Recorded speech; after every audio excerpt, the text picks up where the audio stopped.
My mother wants me to marry my creepy stepbrother, pay his debts, and have his baby. Now she has also started lying about the inheritance and is harassing me at work. I am a 29-year-old woman and I have an older stepbrother, Chris, who is 42 years old and has been a nightmare since the day my mother married his father. Let me give you a bit of context. Our parents got married when I was 4 years old and he was 17. Both of our parents were widowed. After their wedding, we moved to the United States because my mother had American citizenship through marriage. I was also born in the United States, but after my father died when I was 1 year old, my mother and I returned to Colombia.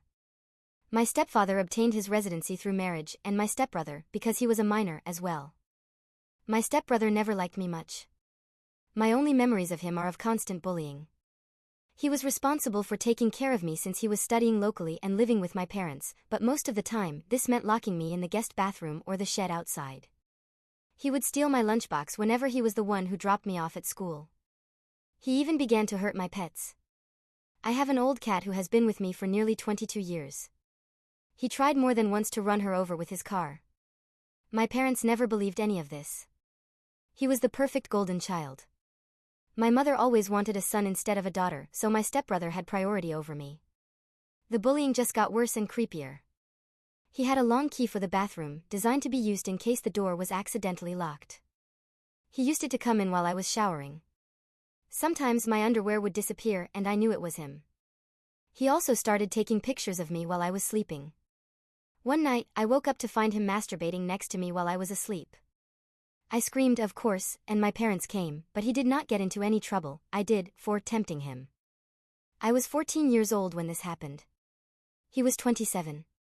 No one helped me, and he became even bolder until he did something for which I am still in therapy. When I was 16 years old, I reached a point where I contacted my older biological half-brother, Sam, who was 48 years old and the son of my biological father's first wife, to see if I could live with him and his wife, Sandy, during my last 2 years of high school. When Sam found out what was going on, he confronted my mother. My mother did not care and just told him to take me as long as he did not ask her for money. And so he did. My brother and his wife became my legal guardians and took me in, along with my cat and the old family dog. I did not trust anyone to leave any living creature near Chris. My parents never cared about me.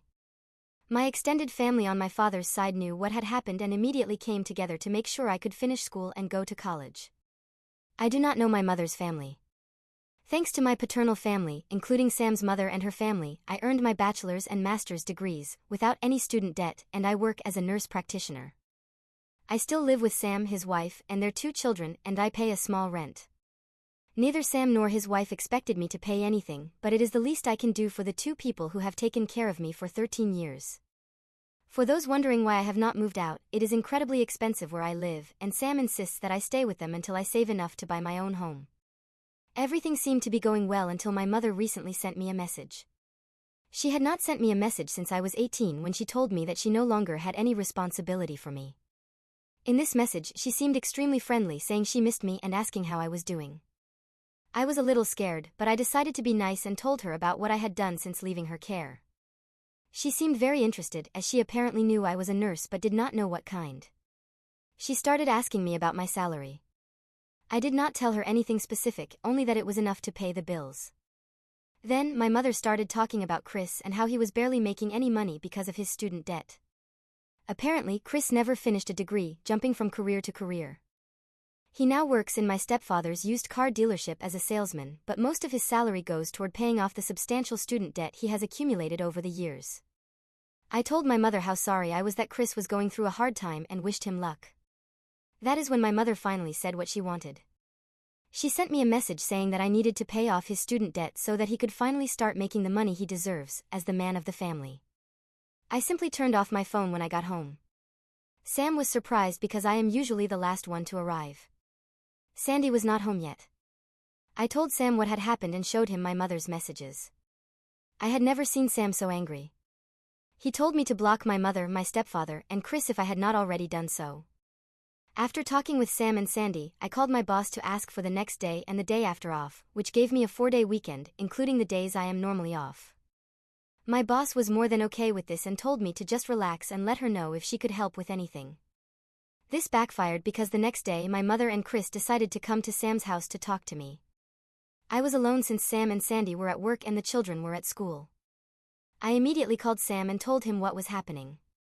He told me not to open the door and that he was on his way.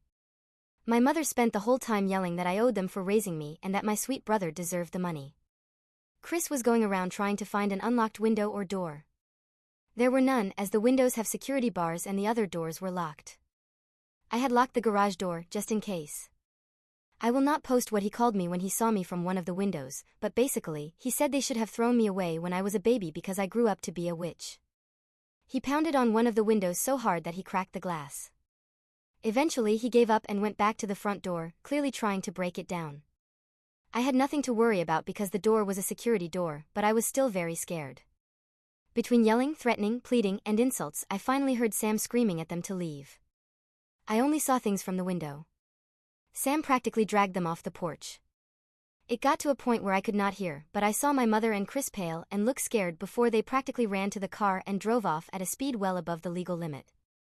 Sam came in a bit later and immediately went into full overprotective brother mode, asking if I was okay.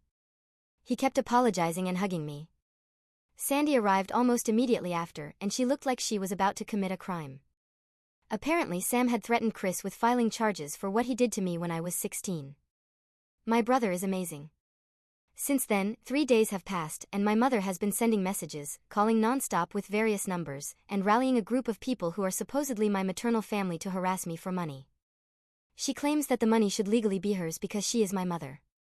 Sam is helping me find a lawyer to get a restraining order against my mother, and I plan to accept my stepfather's offer to testify by pressing charges against Chris. I cannot say that I can forgive him for not stopping his son, but I appreciate that he is at least trying.